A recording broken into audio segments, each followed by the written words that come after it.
Welcome বন্ধুরা, শিক্ষা দপ্তরের বিজ্ঞপ্তি অনুযায়ী আজ 10ই জুন থেকে রাজ্যের সমস্ত বিদ্যালয়ে পঠন পাঠন শুরু হয়ে গেল।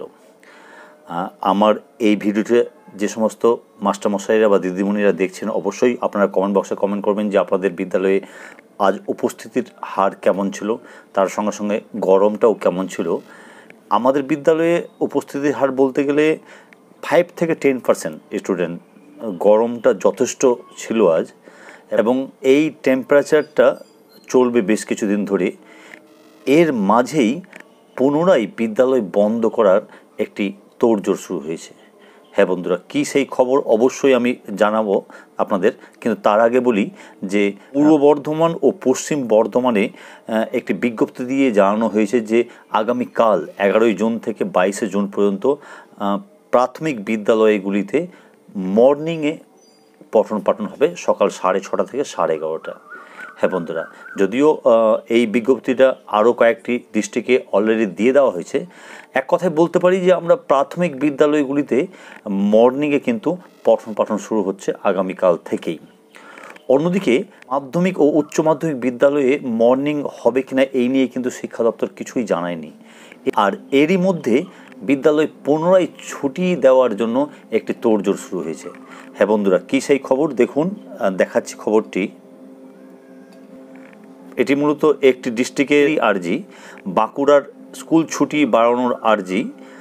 বাঁকুড়ার তাপমাত্রা 42 ডিগ্রি ছাড়িয়েছে, এমনিতেই হাঁসফাঁস দশা জেলার মানুষের। আর এরই মাঝে সরকারি নির্দেশিকা মেনে খুলল স্কুল।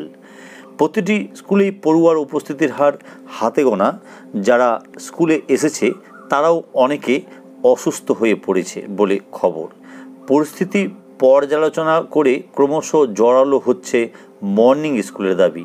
কোথাও আবার স্কুল ছুটির বৃদ্ধির পক্ষেও সওয়াল করছে অভিভাবক ও শিক্ষকরা। সরকার কী সিদ্ধান্ত নেয় সেটাই দেখার।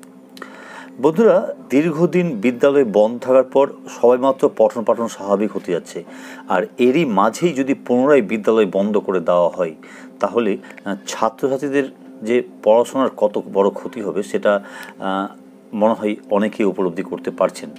তাই আমার মনে হয় এই জায়গাটায় দাঁড়িয়ে যদি মাধ্যমিক বা উচ্চ মাধ্যমিক বিদ্যালয়গুলিকেও মর্নিং করে দেওয়ার চিন্তাভাবনা করে শিক্ষা দপ্তর, তাহলে আমার মনে হয় খুব ভালো হয়। আপনাদের কী মনে হয় অবশ্যই কমেন্ট বক্সে কমেন্ট করবেন। যদিও যে সমস্ত বিদ্যালয়গুলিতে মর্নিং সেকশানে প্রাইমারির পঠন পাঠন হয় সেই বিদ্যালয়গুলির ক্ষেত্রে অসুবিধা রয়েছে, তবে তাদের কোনো বিকল্প রাস্তা বের করে যদি বাকি বিদ্যালয়গুলিকে মর্নিংয়ে করে দেওয়া হয় এই প্রাথমিক বিদ্যালয়গুলির মতো, তাহলে আমার মনে হয় একদিকে যেমন গরমের হাত থেকে ছাত্রছাত্রীরা শিক্ষক শিক্ষিকারা রেহাই পাবে, তার সঙ্গে সঙ্গে কিন্তু পঠন পাঠনটাও স্বাভাবিক থাকবে।